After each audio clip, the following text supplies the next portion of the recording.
Welcome to Nellai ராஜாவிட்டு kitchen. நம்ம இன்றைக்கி பிரியாணி தான், வெஜ் பிரியாணி செய்ய போகிறோம். வாங்க எப்படி செய்யலாம் பார்க்கலாம். வாங்க வீடியோக்குள்ளே போகலாம்.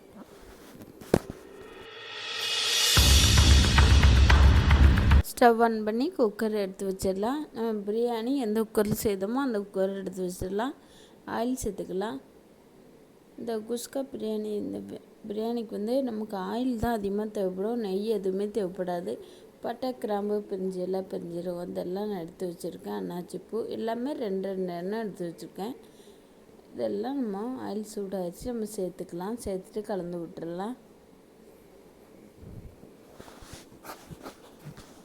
அடுத்ததாக ஒரு பெரிய வெங்காயம் தோல் நீக்கிட்டு நான் கட் பண்ணி வச்சுருக்கேன். அதையுமே நம்ம சேர்த்துக்கலாம்.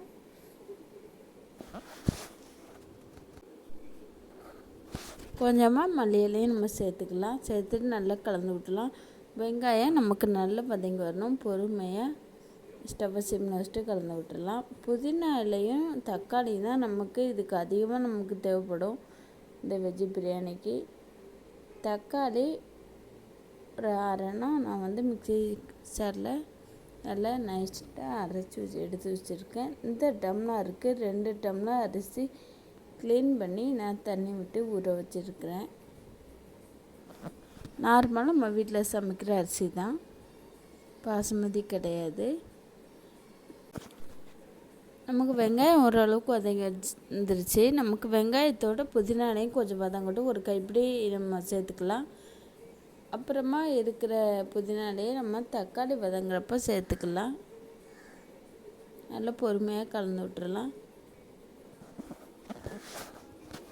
நல்லா பொறுமையாக கலந்து விட்டுடலாம்.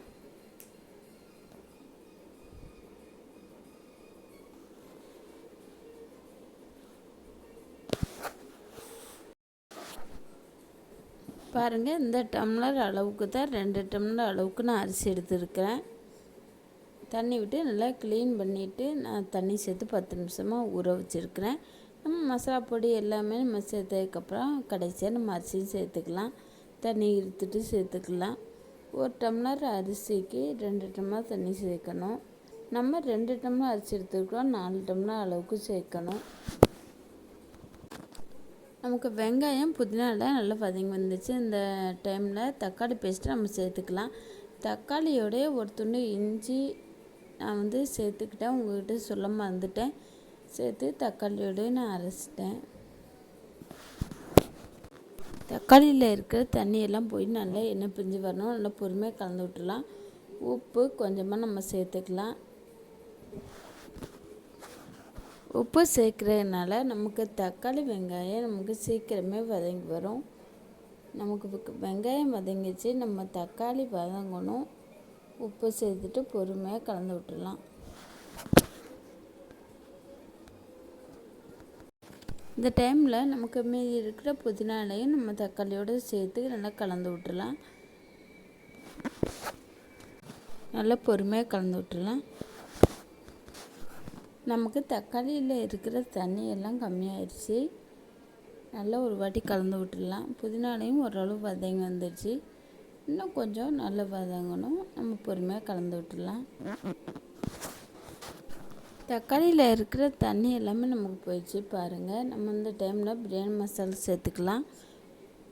ஒரு 2.5 ஸ்பூன் அளவுக்கு நான் எடுத்து வச்சுருக்கேன். சேர்த்துட்டு நல்லா கலந்து விட்டுறேன். ரொம்ப நம்ம எண்ணெயில் வதக்கணும்னு அவசியம் இல்லை. லைட்டாக அந்த சூடில் கலந்து விட்டாலே போதும். இப்போ தண்ணி எடுத்துகிட்டு நம்ம அரிசின்னு ஒன்றா சேர்த்துக்கலாம்.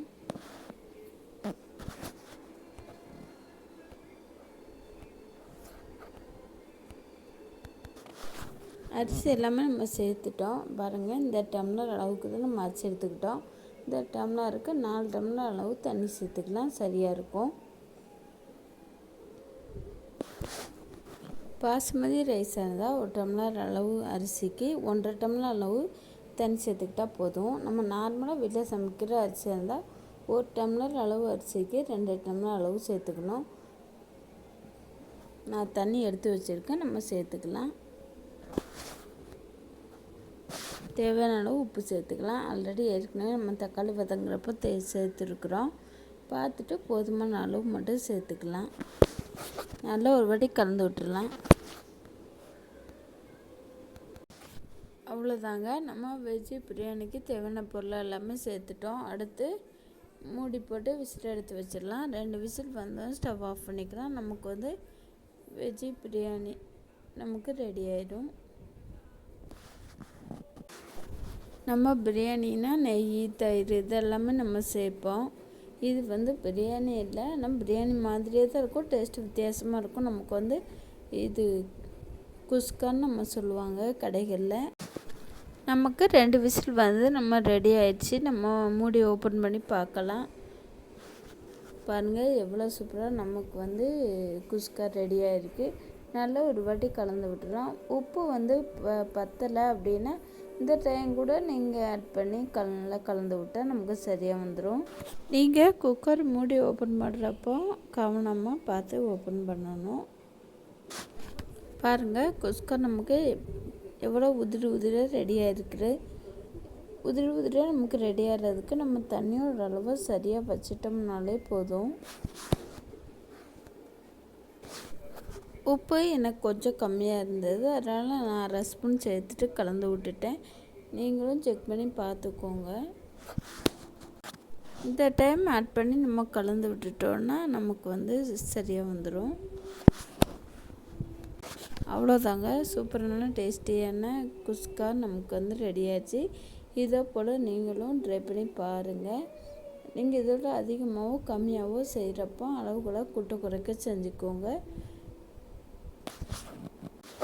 இதே போல் நீங்களும் குஸ்கா செஞ்சு சாப்பிட்டு பார்த்துட்டு எனக்கு கமெண்டில் சொல்லுங்கள். நன்றி, வணக்கம்.